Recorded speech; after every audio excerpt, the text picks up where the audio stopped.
जब किसी ने अपनी जमीन कब्रिस्तान, चरागाह, हॉस्पिटल, मसाजिद, मकाबिर में दे दिया तो वो संपत्ति के मालिक अल्लाह ताला हो गए। कौन हो गए?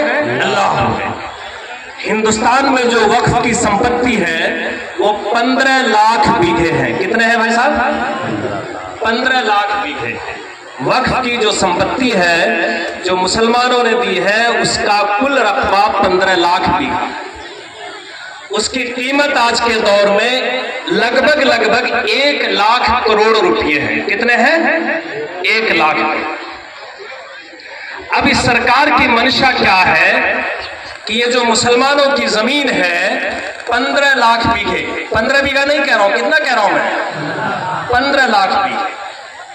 इस जमीन को अपने कब्जे में ले लिया जाए और इस जमीन को अपने दोस्त अडानी, अंबानी, चोर चिल्लर को इंडस्ट्री, फैक्ट्री, फलाना ठिकाना खोलने के लिए दे दिया। सरकार की यही मंशा है। तो वो जमीन अल्लाह की है तो क्या अल्लाह की जमीन बचाने के लिए हम नहीं लड़ेंगे? लड़ेंगे ना? याद रखिए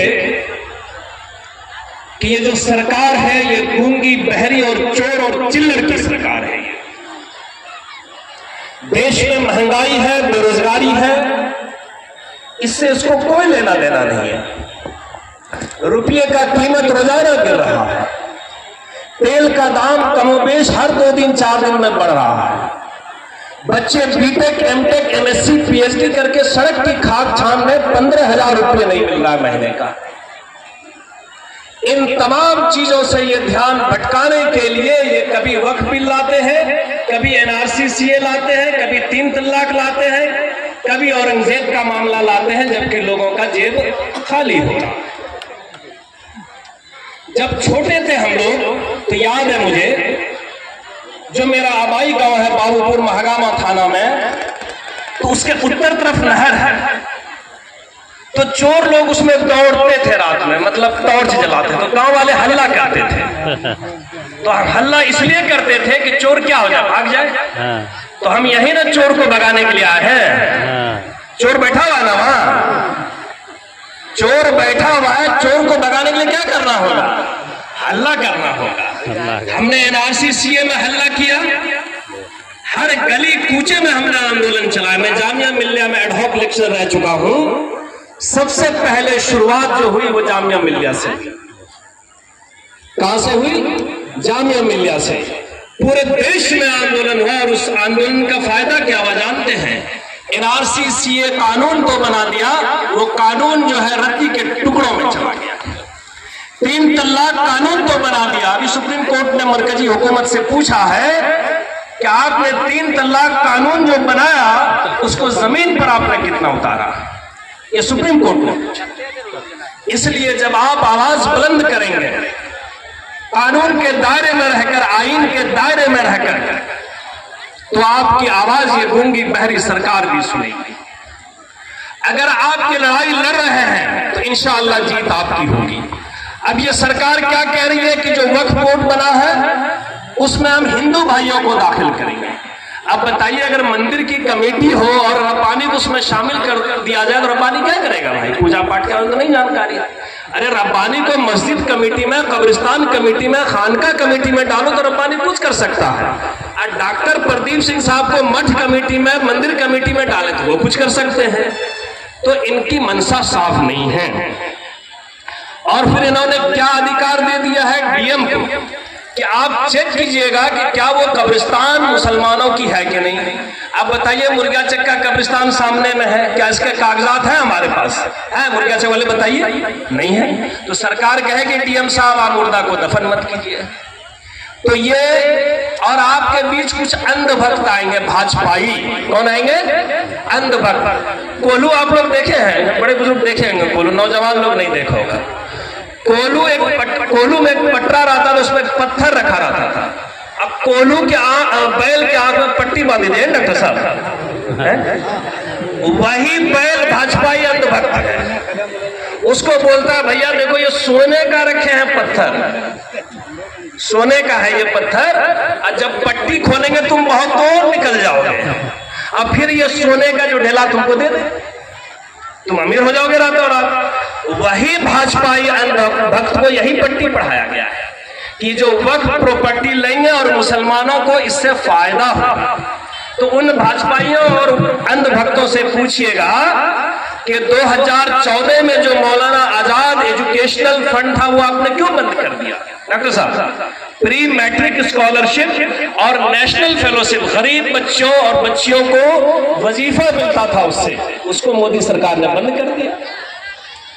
हज सब्सिडी जो था, हज में जो सब्सिडी मिलता था, मोदी साहब आते ही उसको क्या कर दिया? बंद कर दिया। जामिया मिल्लिया इस्लामिया और अलीगढ़ यूनिवर्सिटी का जो अक़लियती दर्जा था, इन्होंने कहा भैया कि अब ये मुसलमानों के लिए 50% सीट रिजर्व नहीं रहेगा। तो भैया कैसी हमदर्दी तुम्हारी? 240 सांसद है, उन 240 सांसद में आपने एक भी मुसलमान को सांसद नहीं बनाया। 19 राज्य में भाजपाइयों और उसके संगठित पार्टियों की सरकार है, किसी मुसलमान को आपने विधायक नहीं बनाया। कहते भाई मुसलमान के खैर खा है, इसलिए उन अंध भक्त की बातों में आप नहीं आइएगा। नहीं आइएगा ना? नहीं। वो बहकाएंगे आपको कि तुम्हारे लिए देखो एक नया काला वाला ताजमहल बनाने हम जा रहे हैं। शाहजहां साहब तो सादा बना है ना। इसीलिए मैं इसलिए चला गया था कि अभी लॉ एंड ऑर्डर विभाग के लोग आए हुए थे, मेरे नाम से परमिशन है, तो तमाम ब्यौरा हमसे ले रहे थे, इसलिए मैं आपके बीच से चला गया था। तो मैं मुख्तसरन यही कहना चाहता हूं कि आप जो लड़ाई लड़ रहे हैं, इंशाअल्लाह जीत आपकी होगी। आप घबराए नहीं और डटे रहे, और इस देश में अमन पसंद हिंदू भाई आपके साथ हैं। आपकी लड़ाई सुप्रीम कोर्ट में कौन लड़ा जानते हैं? हिंदू भाई लड़ रहे। नाम बताएं उनका? कपिल सिब्बल। कौन है वो? हिंदू है। अभिषेक मनु सिंघवी कौन है वो? हिंदू है। आपकी लड़ाई लड़ रहे हैं। यहाँ पर बाबा जी बैठे हैं, डॉक्टर प्रदीप सिंह साहब बैठे हैं।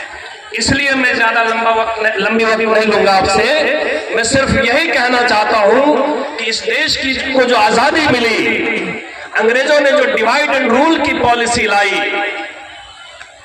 हम दोनों हिंदू और मुसलमान मिलकर लड़े।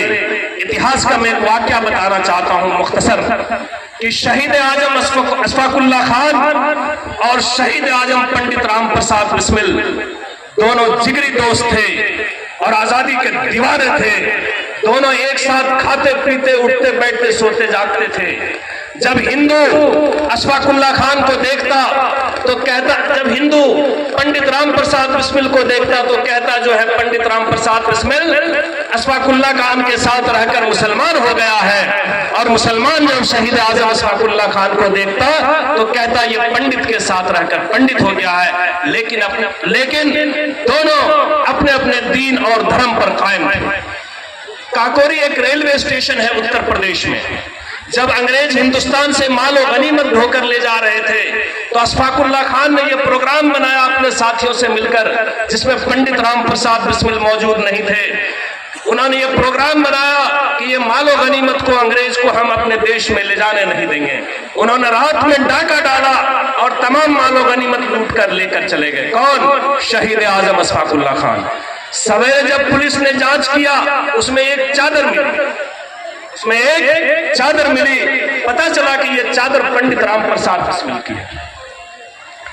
शहीद आजम अशफाकुल्लाह खान के वकील बहनों, एक वकील हुआ करते थे उस जमाने में, उन्होंने कहा अशफाक तुम्हारे पास बहुत अच्छा मौका है, तुम जज साहब के सामने बोल देना कि ये चादर राम प्रसाद बिस्मिल की है, ये डाका मैंने नहीं डाला था, राम प्रसाद बिस्मिल ने डाला था।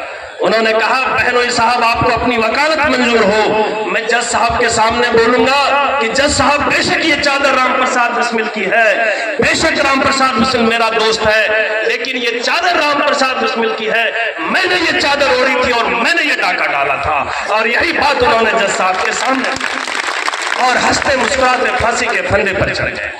इसलिए साथियों, आपको घबराना नहीं है। हमारे अमन पसंद हिंदू भाई हैं, अमन पसंद सिख भाई हैं, सारे लोग आपके साथ हैं। इसलिए इंशाअल्लाह आप मजबूती के साथ डटे रहेंगे ना।